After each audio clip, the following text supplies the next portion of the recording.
Assalamualaikum warahmatullahi wabarakatuh. Waalaikumsalam warahmatullahi wabarakatuh. Nahmaduhu wa nusallimu ala rasulihil karim. Allahumma la ilma lana illa ma 'allamtana innaka anta 'alamul ghuyub. Rabbi shrah li sadri wa yassir li amri wahlul 'uqdatam min lisani yafqahu qawli. Jamaah salat subuh yang sama-sama dirahmati oleh Allah Subhanahu wa ta'ala. Bersyukur kita sebelumnya kepada Allah Subhanahu wa ta'ala, lantaran Allah Subhanahu wa ta'ala tidak henti-hentinya selalu memberikan nikmat kepada kita. Di antaranya adalah nikmat hidup. Kita telah dihidupkan kembali oleh Allah dari mati yang sementara, yaitu tidur. Itu bagian daripada kematian. Berapa banyak orang yang tidur tapi tidak bangun kembali. Maka kita yang bisa bangun karena dibangunkan oleh Allah Subhanahu wa ta'ala. Dan tujuan Allah Subhanahu wa ta'ala menghidupkan kita ini dari mati yang sementara untuk apa? Untuk memperbanyak bekal buat di akhirat nanti.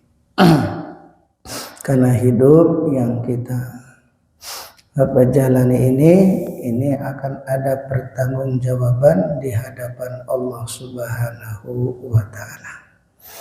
Maka hadirin yang dimuliakan oleh Allah Subhanahu wa ta'ala, kita duduk di sini untuk sama-sama mendengarkan satu hadis dari baginda Nabi Muhammad sallallahu alaihi wasallam tentang utamanya kita mempersiapkan diri untuk menghadapi setelah mati. Karena setiap umur ini akan ada pertanggungjawaban di hadapan Allah. Maka ini hadisnya dari Abdullah bin Mas'ud radhiyallahu anhu, bahwasanya baginda Nabi Muhammad sallallahu alaihi wasallam bersabda, la tazulu qadamu ibni Adam yaumal qiyamah min inda rabbih hatta yus'al an khamsin. Pada hari kiamat kaki manusia tidak akan bergeser dari sisi Tuhannya sehingga ia ditanya 5 hal. Jadi kita ini nanti di akhirat, di hari kiamat tidak akan bergeser kaki kita sebelum ditanya tentang 5 hal. Artinya memang hidup ini sudah diprogram oleh Allah. Sebelum diciptakannya alam semesta ini 50.000 tahun sebelum diciptakannya alam semesta. Dunia sebelum diciptakan itu sudah ditulis. Dan semua yang ada di dalam dunia itu diciptakan sudah tertulis, termasuk kita. Kita lahirnya sebagai umat baginda Nabi Muhammad sallallahu alaihi wasallam sudah tertulis. Umurnya berapa, rezekinya berapa, jodohnya siapa, amalnya baik atau buruk itu sudah tertulis.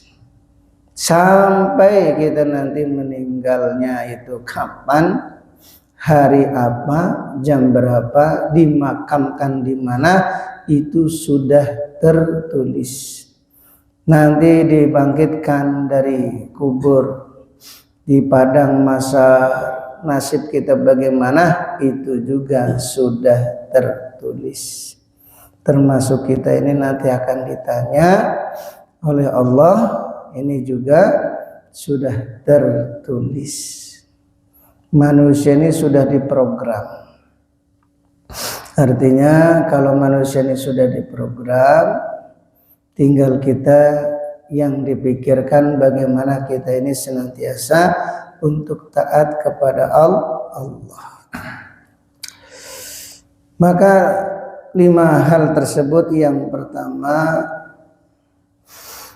an umrihi fima afnah. Untuk apa umurnya dipergunakan? Jadi umur kita ini sejak lahir, ya usia balik, itu ada tanggung jawaban di hadapan Allah. Usia balik. Kalau laki-laki sudah mimpi basah, itu sudah ada pertanggungjawaban di hadapan Allah. Sampai akhir hayatnya, berapa usia kita itu, katakan 70 tahun, dari usia balik itu ada pertanggungjawaban di hadapan Allah. Kemana itu umur? Karena umur yang Allah berikan kepada kita ini bukan sia-sia. Afa hasibtum annama khalaqnakum abatha wa annakum ilaina la turja'un. Maka apakah kamu mengira bahwa sesungguhnya kami menciptakan kamu secara bermain-main? Oh enggak. Wa annakum ilaina la turja'un, bahwa kamu tidak akan dikembalikan kepada kami. Oh tentu kalian itu pasti akan dikembalikan kepada Allah. Jadi bukan main-main. Annama khalaqnakum abatha. Jadi manusia diciptakan ini bukan main-main, meninggal lalu selesai masalah, enggak. Kalau kucing mati selesai masalah, ayam mati selesai masalah, kambing, sapi, bahkan rumput pun ya itu mati selesai masalah. Tapi kalau manusia mati, itulah awal daripada kehidupan yang sebenarnya itu setelah mati. Di dunia ini sebenarnya cuma main-main, main-main jadi seorang ayah, main-main jadi seorang pejabat, main-main jadi seorang tukang urut, main-main jadi seorang tani, main-main jadi seorang PNS. Itu cuma main-main. Kenapa dikatakan main-main? Sebab kalau sudah datang kematiannya, semuanya akan ditinggalkan. Main-main. Seperti anak itu lagi main-main, bikin rumah-rumahan, dia nyusun rumah-rumahan itu pakai main-mainan itu. Sudah jadi bangunan rumahnya, langsung dipanggil oleh ibunya, nak, makan heula, makan dulu. Maka begitu dipanggil oleh ibunya, langsung mainannya ditinggalkan. Ya, mainannya ditinggalkan. Sama halnya kita ini. Sebenarnya cuma main-main. Di dunia ini cuma main-main. Main-main jadi pengusaha sukses. Ya, begitu dipanggil oleh Allah, semua usaha kita akan ditinggalkan. Istri ditinggalkan, anak ditinggalkan, sudah dipanggil oleh Allah. Harta yang kita cari siang dan malam itu semuanya kita tinggalkan. Teman yang akrab semuanya kita tinggalkan. Istri yang sangat kita cintai, anak yang sangat kita sayangi, semuanya akan kita tinggalkan. Inilah hidup. Cuma sekedar main-main. Tapi walaupun sekedar main-main, ini sebagai tempat ladang untuk beramal. Ladang beramal. Maka tanamilah ladang kita ini dengan sebaik-baiknya. Ya, jangan cuma nanam jagung saja. Mumpung ladang kita ini luas, artinya umur kita masih panjang, ya, dan tanahnya subur, artinya kita masih sehat, maka tanamilah ladang kita dengan sebanyak-banyaknya. Ada jagung, ada kacang, ada bawang, ada apa lagi? Cengek, cabai, terus bawang merah, bawang putih udah tadi, tinggal bawang putihnya. Ya, ditanami. Nanti kalau sudah panen tinggal metik hasilnya, dikirim ke Sumatera, dikirim ke Jawa, dikirim ke Sulawesi. Wah, jadi sukses. Orang yang sukses. Jangan cuma nanam tuh jagung aja. Nah, ini ya sudah untung, untung. Tapi yang lebih untung dia menanam sebanyak-banyaknya. Begitu juga hidup ini tempat ladang amal. Jangan cuma sholat fardu saja, yang lain juga kita kerjakan. Insyaallah ya. Bukan sekedar taklim, istighosahnya, ya, yasinannya, sholat berjamaahnya, baca Al-Qur'annya, zikirnya, ya, termasuk taklim ini walaupun sambil ngantuk ya, sudah alhamdulillah ya. Maka hadirin yang dimuliakan oleh Allah Subhanahu wa taala, ini masalah umur ya. Ini akan ada pertanggungjawaban di hadapan Allah. Bahkan Rasulullah sallallahu alaihi wasallam bersabda mengenai umur, khususnya masa muda yang telah kita lewatkan, karena yang sudah ke Masjid As-Syukur ini yang sudah aki-aki. Masa muda kemana wae? Asy-syababu syubbatun minal jununi wan nisa'u khibalatus syaitan. Usia muda merupakan satu cabang daripada kegilaan, dan wanita adalah perangkap daripada setan. Perangkapnya setan itu wanita. Ya. Orang laki-laki itu ya terjerumus oleh karena wanita, bujukan, rayuan wanita. Tapi laki-laki usia muda itu ya cabang daripada kegilaan.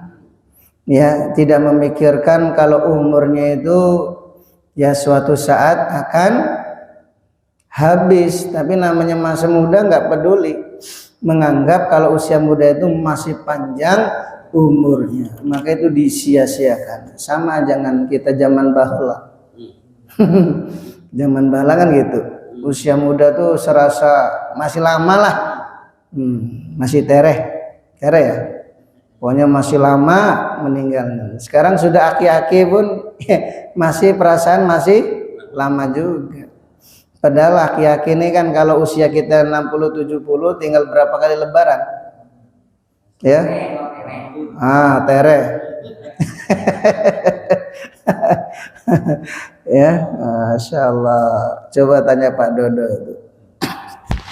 Kalau usia kita 70 nih tinggal berapa kali lebaran, Pak? Ya, Mas Yamin, usia sekarang berapa? Kalau usia kita nih 70, hitung aja berapa kali lebaran. Lebaran tuh nggak lama. Serasa baru kemarin Ramadan, sekarang mau Ramadan lagi, betul? Tahu-tahu lebaran lagi. Jadi lebaran tuh nggak lama. Yang kita pikirkan umur kita loh, nggak terasa tahu-tahu habis. Ya, kalau tinggal 3 kali lebaran tuh waktu yang cukup.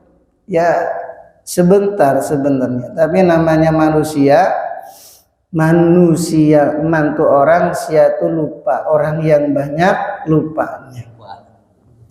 Ya serasa tuh masih panjang lah Pak Ustadz, ya masih panjang, walaupun sudah 80 pun coba merasa masih panjang. Usia berapa? 80 lebih, maunya berapa? 100 lebih. Nanti yang 100 lebih ditanya, Mbah usia berapa? 100. Maunya berapa?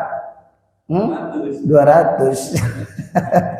Inilah manusia ya, nggak akan ada puas-puasnya. Jadi orang tuh bisa sadar karena dikasih hidayah oleh Allah.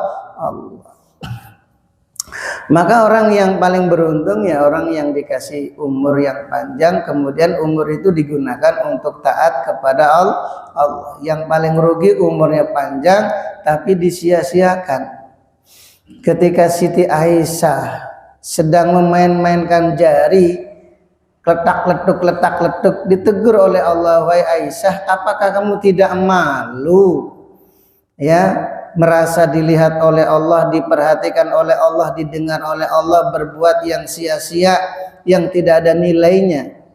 Ini baginda Nabi mengajarkan kepada Siti Aisyah tertib takwa. Orang yang takwa itu berbuat yang sia-sia, yang tidak ada nilainya, sudah dianggap sangat buruk. Ya, kalau kita ini kira-kira kalau main game aki-aki cocok nggak? Aki-aki main game ya nggak cocok banget ya, udah nggak cocok banget lah. Nah, kalau main catur aki-aki cocok nggak? Cocok, karena itu catur tuh mainannya orang nggak punya penggawean.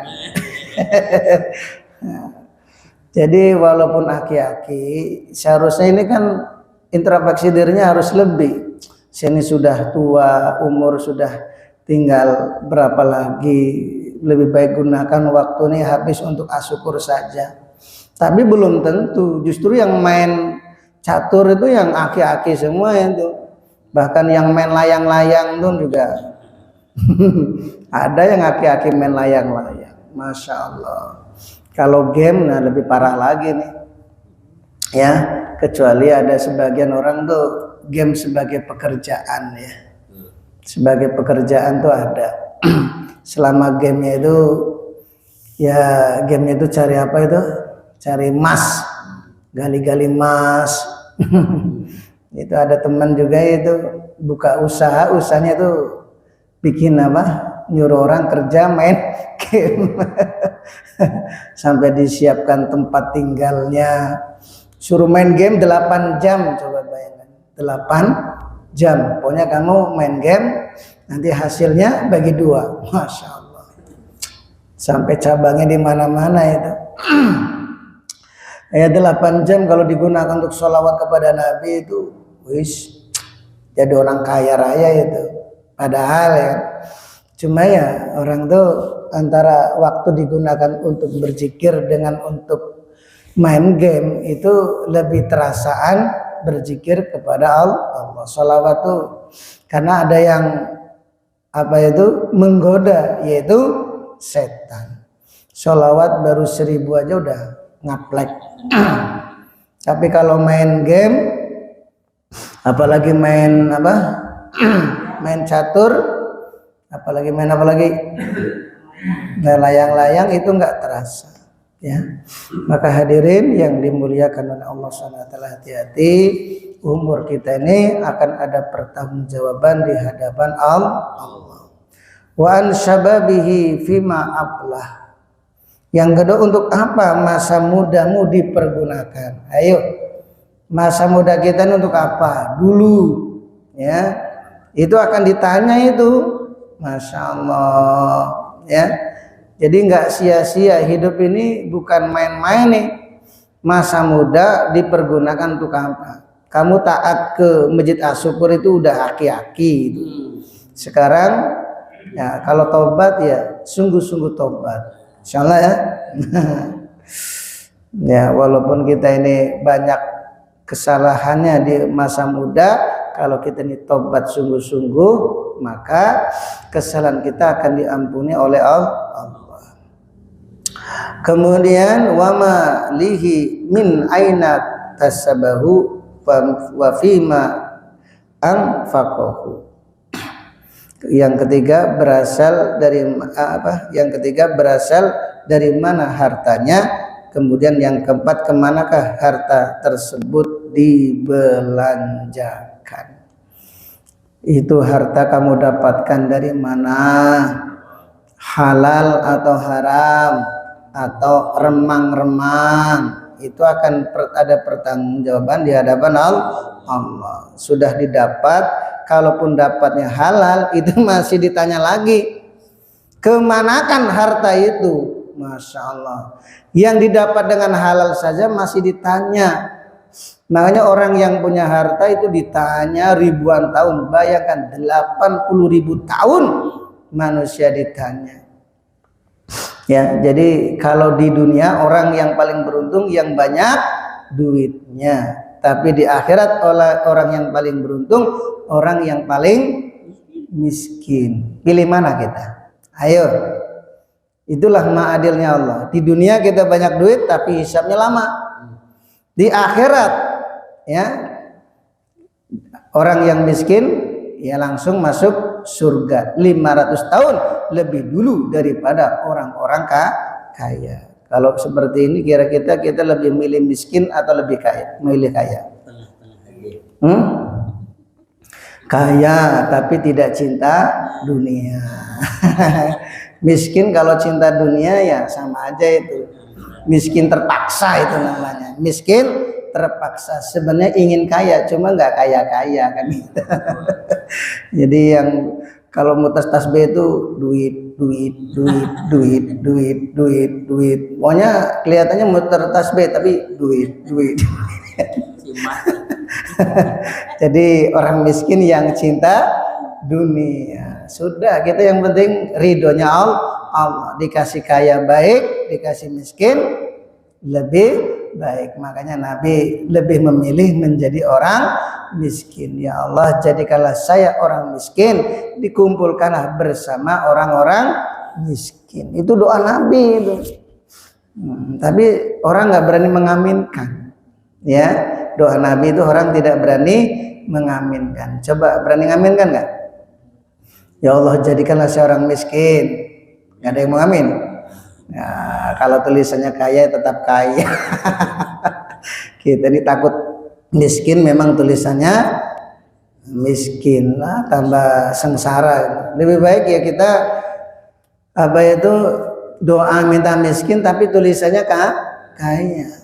Tulisannya kaya tuh nggak akan bisa ya. Kita jadi miskin tuh nggak bisa. Walaupun sengaja dagangannya supaya bangkrut, nggak bisa bangkrut. Seperti Sayyidina Abdurrahman bin Auf pengen bangkrut dagangannya itu malah nggak bisa ya. Beliau itu nggak salah dagang kulak kurma yang jelek, karena kurma yang kurang bagus itu kan dari Mekah dijual ke Madinah, tujuannya supaya tidak laku.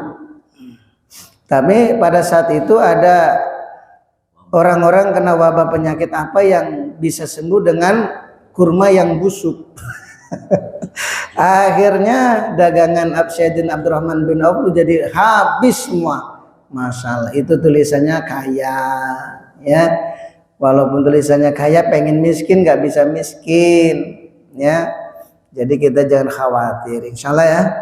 Jadi kaya alhamdulillah, jadi miskin alhamdulillah. Karena orang miskin akan masuk surga lebih dulu daripada orang-orang kaya. Nah yang terakhir, wa madza amila fima alima.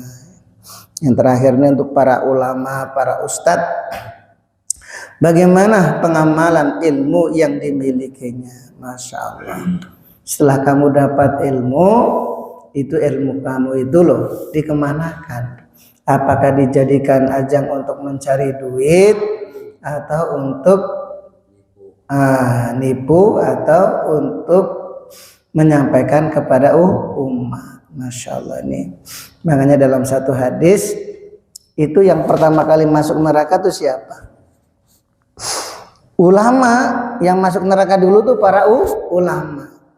Yang kedua orang kaya. Yang ketiga baru pejuang, orang yang syahid. Masya Allah.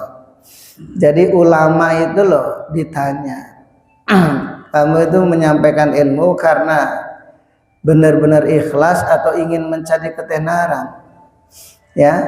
Maka kalau niatnya salah, masuk neraka lebih dulu, baru orang kaya. Yang terakhir para syuhada, niatnya ikhlas atau tidak itu akan ditanya oleh Allah. Maka hadirin yang dimuliakan oleh Allah SWT, ini pentingnya kita itu menyampaikan ilmu ya, walaupun hanya bisa cuma satu ayat. Gimana hadis bunyinya? Hadisnya tahu nggak?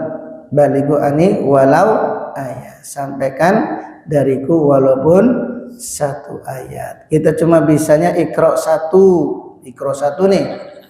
Ya, ikro 2 nggak bisa, cuma A, mengenalkan huruf A sampai Sya. Ajarkan sumpama ini. Apa Iis ngajar Pak Nanang ini, Pak Nanang huruf alif sampai Sya, A, Ba, Ta, Sa. Nah, ya sumpama ya, walaupun cuma Sya, ini kan sudah dikatakan udah kebaikan. Khairukum man ta'allamal Qur'an wa 'allamahu, sebaik-baik kalian adalah orang yang belajar Al-Qur'an dan yang mengajarkannya. Ini walaupun cuma abatasa, kita tahunya tetap disampaikan. Maka termasuk program Temboro itu para alumni di mana saja tetap harus ada program mengajar walaupun cuma ikro. Ini termasuk pesan dari Kiai juga gitu. Walaupun ngajar ikro, punya nyampaikan aja kebaikan kepada orang lain. Insyaallah ya. Nah kita ini walaupun cuma alif batasa, sampaikan kepada orang lain. Jangan pelit. Apalagi kalau ilmu kita ini sudah cukup banyak, tentu kita sampaikan kepada umat. Jangan khawatir masalah rezeki. Justru orang yang ikhlas menyampaikan ilmu kepada umat ini, seluruh makhluk-makhluknya Allah, baik yang ada di langit, yang ada di bumi, semuanya memohonkan ampun kepadanya. Masya Allah. Artinya rizkinya itu akan dijamin oleh Allah. Bahkan dalam satu kitab ada seorang santri yang ikhlas menyampaikan ilmu kepada umat sampai nyamuk pun nggak berani gigit. Nah, nyamuk loh nggak berani gigit. Nah itu kenapa Ustadz Takrib kok kalau itikaf di masjid masih digigit nyamuk? Ya berarti ikhlas atau nggak pakai autan itu. Nah, beda ya, beda. Itu orang tingkat tinggi itu. Sampai nyamuk nggak mau gigit, nanti kalau nyamuk dia syukur nggak gigit, nanti sombong pula. Wah berarti saya ini ikhlas. Ini hanya kisah-kisah tertentu ya. Allah perlihatkan bahwa orang yang betul-betul ikhlas menyampaikan ilmu, seluruh makhluk akan memohonkan ampun. Nyamuk, ikan, lalat, ulet, semuanya kupu-kupu memohonkan ampun. Ini hadirin 5 hal ya, semua akan ada pertanggungjawaban di hadapan Allah. Akan tetapi supaya kita ini hisabnya ringan, ada 3 amalan kata yang mulia baginda Nabi Muhammad sallallahu alaihi wasallam. Di antara 3 amalan pertama yaitu berbuat baik kepada orang lain yang orang lain tidak pernah berbuat baik kepada kita. Yang kedua, memaafkan orang lain ya, orang yang berbuat aniaya kepada kita. Yang ketiga, menyambung silaturahmi kepada orang yang memutuskan silaturahmi. Ini supaya hisab kita nanti di akhirat ringan, insyaallah. Subhanallah wa bihamdihi, subhanallah wa bihamdika, asyhadu an la ilaha illa anta, astaghfiruka wa atubu ilaik. Wassalamualaikum warahmatullahi wabarakatuh. Waalaikumsalam warahmatullahi wabarakatuh.